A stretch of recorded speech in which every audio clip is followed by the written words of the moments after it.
नमस्कार स्टूडेंट, आज की आपकी इस क्लास में आप सभी का स्वागत है। अपन ने इलेक्ट्रॉन भरने के जो तीनों नियम थे वो अपन ने कंप्लीट कर लिए थे। आज अपन इससे संबंधित कुछ इम्पोर्टेंट जो पॉइंट हैं, ठीक है ना, वो अपन इसमें आज देख लेते हैं। और उसके बाद अपन है ना डी ब्रोगली का जो समीकरण है, ठीक है ना, वो कैसे व्युत्पन्न करना है वो भी अपन देखेंगे। उसके पहले अपन जो इम्पोर्टेंट पॉइंट होते हैं पहले अपन उसको कवर कर लेते हैं, ठीक है ना। तो इसमें सबसे जो पहला पॉइंट है, परमाणु के बारे में जानकारी। परमाणु के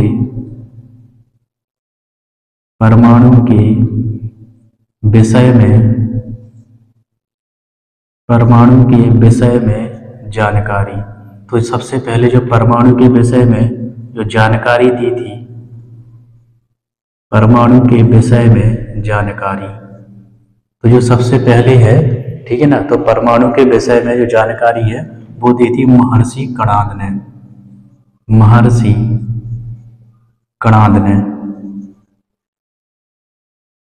ठीक है ना। तो सबसे पहले जो जानकारी जो दी थी वो महर्षि कणाद ने दी थी। उसके बाद जो दूसरा पॉइंट है, परमाणुवाद का सिद्धांत। परमाणुवाद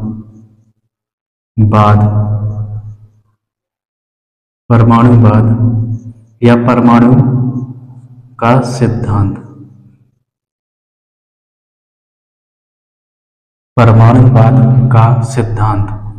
तो जो परमाणुवाद है या जो परमाणु का जो है ना सबसे पहला जो सिद्धांत है, ठीक है ना, परमाणुवाद या परमाणु सिद्धांत लिख दो इसको, परमाणुवाद या फिर इसको लिख दो परमाणु सिद्धांत या परमाणु सिद्धांत।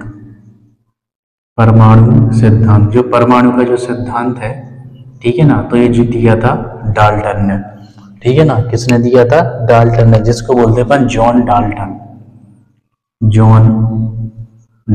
ने। ये जॉन डाल्टन ने दिया था। इसके बाद इन्होंने परमाणु को क्या अविभाजनशील बताया था, लेकिन आधुनिक खोजों से आज अपन को पता चलता है कि परमाणु क्या विभाजनशील है, ठीक है ना, और उसके कुछ रचक कण भी होते हैं, ठीक है ना। तो इसके बाद परमाणु विभाजनशील है। परमाणु विभाजनशील है। जो परमाणु है वो क्या है? विभाजनशील है। परमाणु विभाजनशील। तो ये सबसे पहले बताया था कि परमाणु क्या है, या जो परमाणु, ठीक है, विभाजनशील है। तो ये सबसे पहले बताया था माइकल फैराडे ने। तो सबसे पहले माइकल फैराडे ने बताया था। माइकल फैराडे का नाम आपने फिजिक्स में है ना सुना होगा इसका नाम, जिन्होंने फैराडे के नियम दिए थे। ये वही माइकल फैराडे है जिन्होंने सबसे पहले बताया था कि परमाणु क्या है? विभाजनशील होता है। तो इन्होंने केवल इतना बताया था कि विभाजनशील होते हैं, इनमें कौन से कण हैं ये इन्होंने नहीं बताया था, ठीक है ना। ये तो बाद के जो अन्य वैज्ञानिक आए, ठीक है ना, तो अन्य वैज्ञानिक आए, उन्होंने इनके बारे में बताया था। तो परमाणु के जो रचक कण है, मेनली अपन और भी बहुत सारे होते हैं लेकिन 3 पढ़ते हैं, तो तीनों के अलग अलग वैज्ञानिक हैं जिन्होंने इनके बारे में बताया था। तो परमाणु के जो रचक कण है, परमाणु के रचक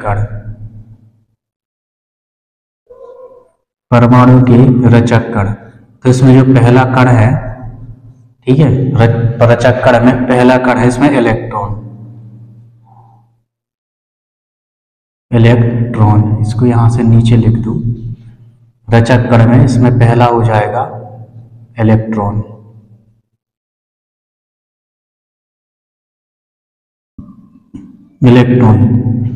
तो इसके बारे में है ना जे थॉमसन ने बताया था। इलेक्ट्रॉन के बारे में जे थॉमसन ने, थॉमसन या इसको टॉमसन बोल दो, ठीक है ना, टॉमसन। कहीं कहीं पे ये आपको थॉमसन भी मिलेगा लिखे, थॉमसन।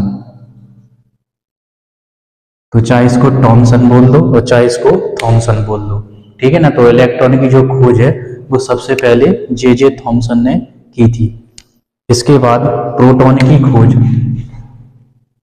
प्रोटॉन,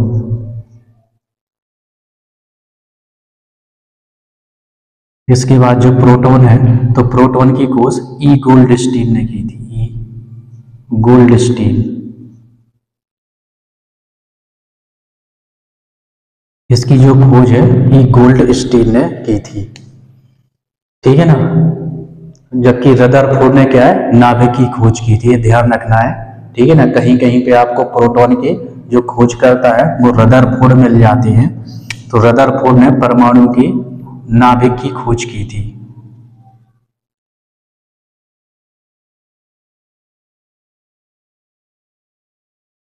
ठीक है ना, ई गोल्डस्टीन ने।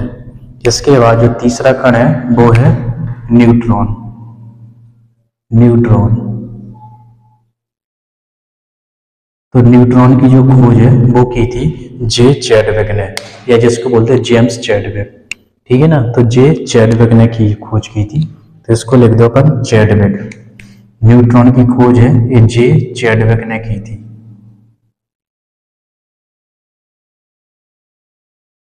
ये चैडविक ने की थी, ठीक है ना। ये इलेक्ट्रॉन, प्रोटॉन और न्यूट्रॉन की खोज। इसके बाद आता है नाभिक तथा प्रोटॉन की स्थिति, नाभिक तथा प्रोटॉन की स्थिति, यह नाभिक की जो खोज है, ठीक है ना। इसके बाद अगला पॉइंट है नाभिक की,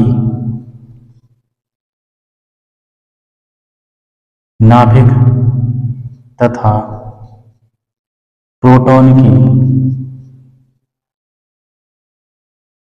नाभिक तथा प्रोटॉन की स्थिति। तो नाभिक तथा प्रोटॉन यानी कि नाभिक की जो खोज है वो रदरफोर्ड ने की थी, है ना। और उसके बाद उन्होंने प्रोटॉन की स्थिति भी उसको बताया था,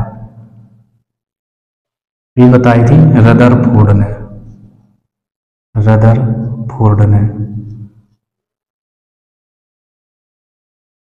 रदरफोर्ड ने। इसके बाद अगला पॉइंट है, अगला पॉइंट हो जाता है ऊर्जा स्तर, ठीक है ना, ऊर्जा स्तर। इसके बाद अगला पॉइंट है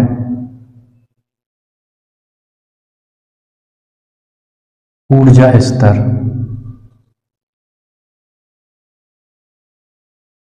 ऊर्जा स्तर कोश, ऊर्जा स्तर कोश,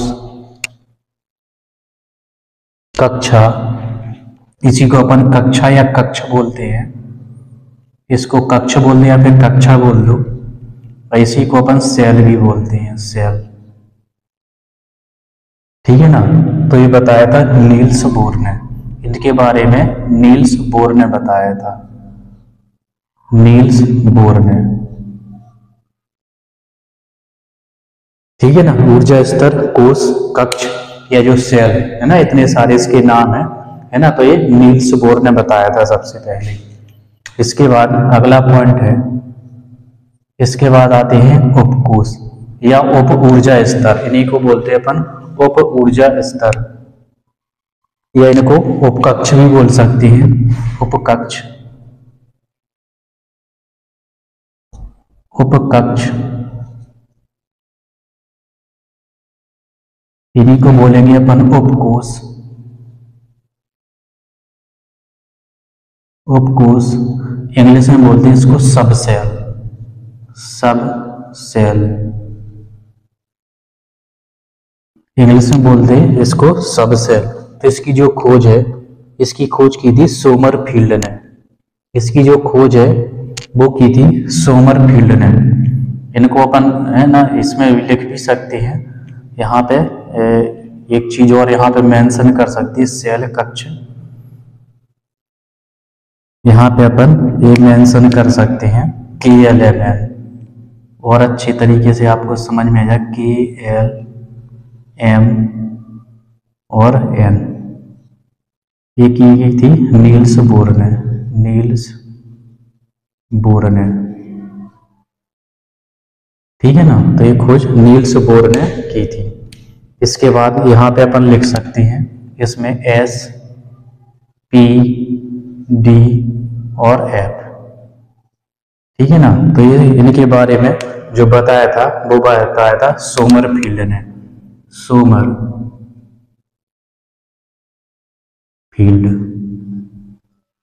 इसके बारे में है ना सोमरफील्ड ने बताया था। इसके बाद आती है आपके कक्षक, या जिनको बोलते हैं अपन ऑर्बिटल, ठीक है ना, कक्षक। इनके बाद आते हैं कक्षक, 8वें नंबर पे ये आ जाते हैं कक्षक, कक्षक इनको बोलते हैं अपन ऑर्बिटल।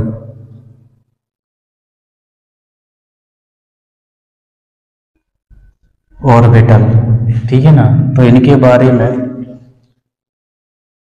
बारे में जो बताया था वो बताया था श्रोडिंगर ने, इनके बारे में बताया था श्रोडिंगर ने, ठीक है ना। इनके बारे में श्रोडिंगर ने बताया था, ठीक है। इन्होंने ही बताया था कि एस में कितने इलेक्ट्रॉन, पी में, है ना, मतलब इन्होंने कक्षकों के बारे में बताया था। जैसे कि अपन को पता है कि एस, इसको अपन डिब्बे में भी बना सकते हैं या फिर गोल राउंड करके भी इसको बना सकते हैं, ठीक है ना। तो इस तरीके से ये एस होता है, ये पी है, ये पी है। इसके बाद डी में 5 होते, 2 3 4 5, ये डी होता है। और एफ में होते हैं 7, 1 2 3 4 5 6, इसके बाद 7, ये एफ होता है, ठीक है ना। देन ऑर्बिटलों के बारे में है ना श्रोडिंगर ने बताया था, इसको अपन ऑर्बिट बोलते हैं, ये ऊर्जा स्तर है या कक्ष है, इनको अपन ऑर्बिट बोलते हैं और इनको अपन ऑर्बिटल बोलते हैं, ठीक है ना।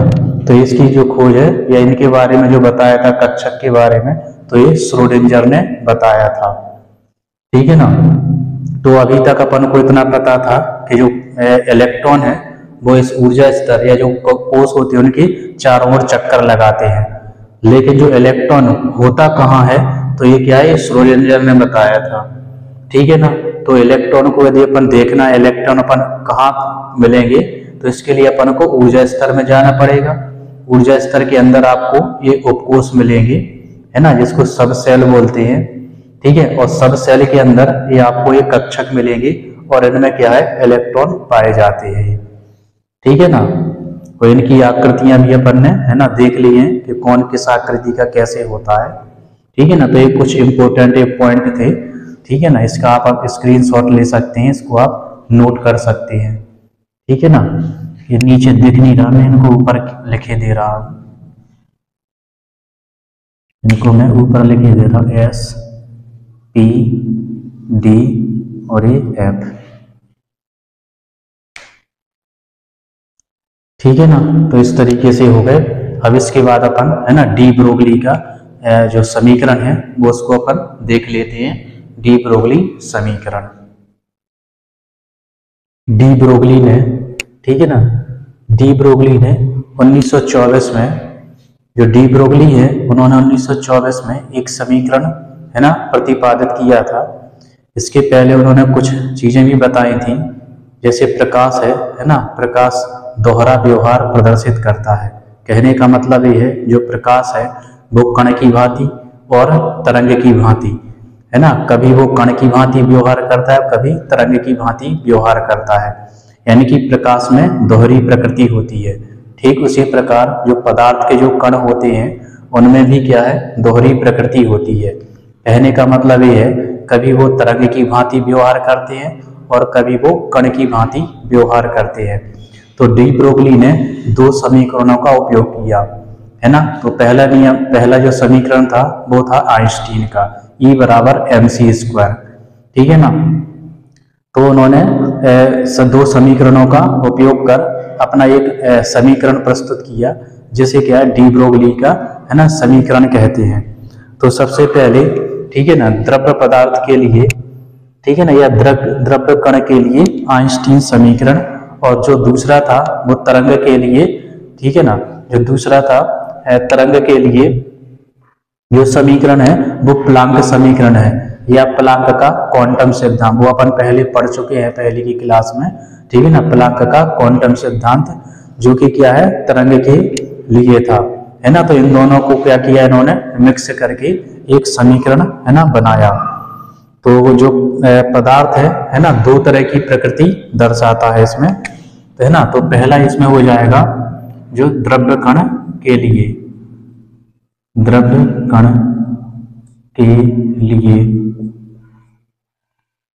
द्रव्य कण के लिए आइंस्टीन समीकरण, द्रव्य कण के लिए आइंस्टीन समीकरण, द्रव्य कण के लिए आइंस्टीन समीकरण। तो जो आइंस्टीन समीकरण है वो होता है E बराबर mc²। ये क्या होता है, ये आइंस्टीन का समीकरण है ठीक है ना, E बराबर mc²। और तरंग के लिए ठीक है ना, इसके बाद तरंग के लिए, तरंग के लिए प्लांक समीकरण, तरंग के लिए प्लांक समीकरण, तरंग के लिए जो प्लांक समीकरण था वो था E बराबर h न्यू, E बराबर h न्यू, है ना। तो इन दो समीकरणों का उन्होंने उपयोग किया क्योंकि उन्होंने बताया कि दोनों की जो ऊर्जा है वो क्या होती है, समान होती है। तो इसको अपन है ना ऐसा भी लिख सकते हैं, समीकरण नंबर इसको एक नाम दे सकते हैं और इसको दे सकते हैं अपन समीकरण नंबर 2 ठीक है ना। समीकरण 1 और समीकरण 2 नाम दे सकते हैं। उन्होंने कहा कि इन दोनों की जो ऊर्जा है वो समान होती है ठीक है ना, इनकी जो ऊर्जाएं होती हैं वो क्या होती हैं, समान होती हैं।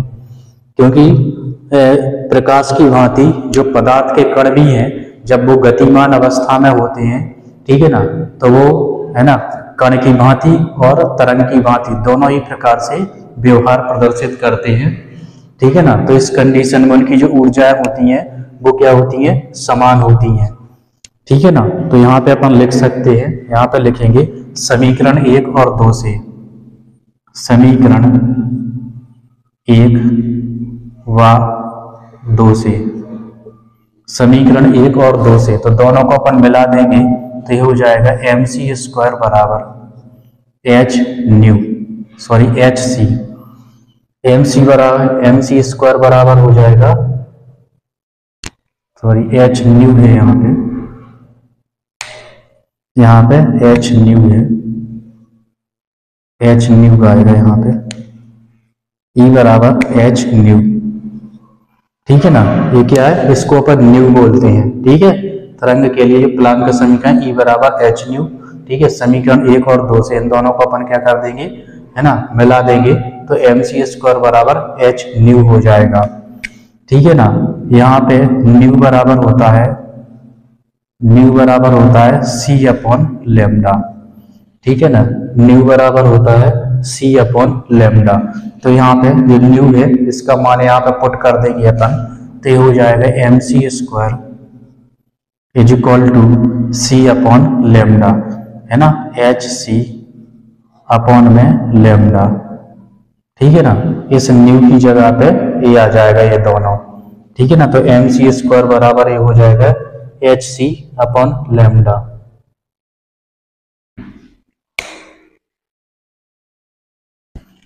यहाँ से यहाँ पे 2c है, यहाँ पे 1c है, तो इसको अपन कैंसिल कर देंगे ठीक है ना। एक ये वाला c, एक है ना, एक ac क्या हो जाएगा, कैंसिल हो जाएगा तो है ना। जैसे कैंसिल करेंगे तो ये हो जाएगा, जैसे अपन इसको है ना कैंसिल करेंगे तो ये हो जाएगा लेमडा बराबर h अपॉन mc, लेमडा बराबर h अपॉन mc,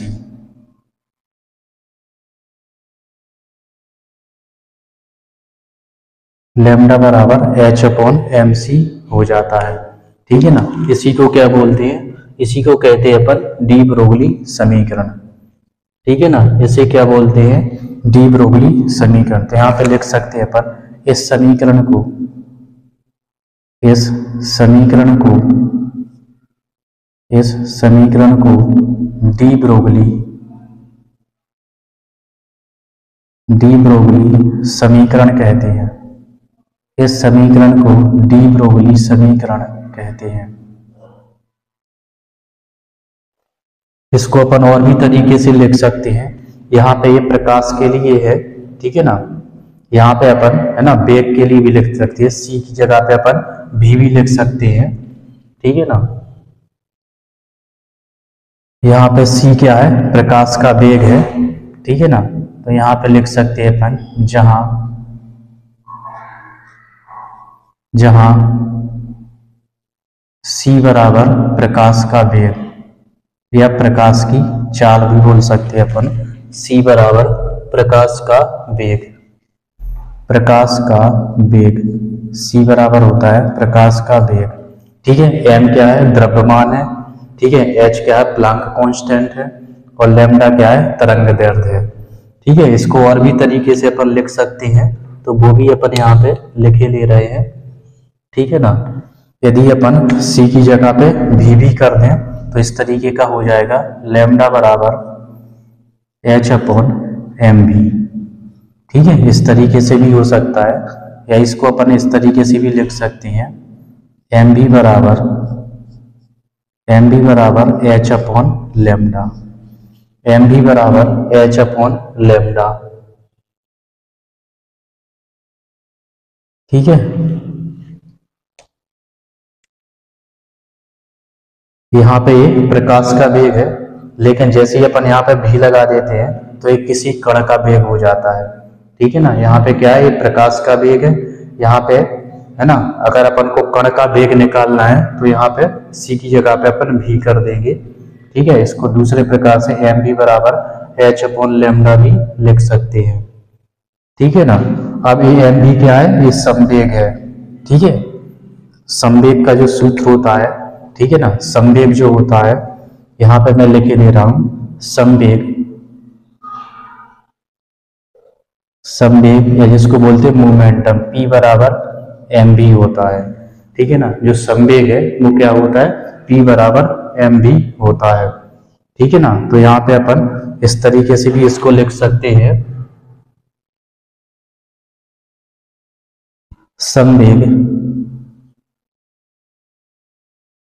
संवेग समानुपाती 1/लैम्डा। ठीक है, इस तरीके से भी इसको लिख सकते हैं, संवेग समानुपाती 1/लैम्डा। लैम्डा यानी कि तरंग दैर्ध्य होता है, लैम्डा यानी कि तरंग दैर्ध्य।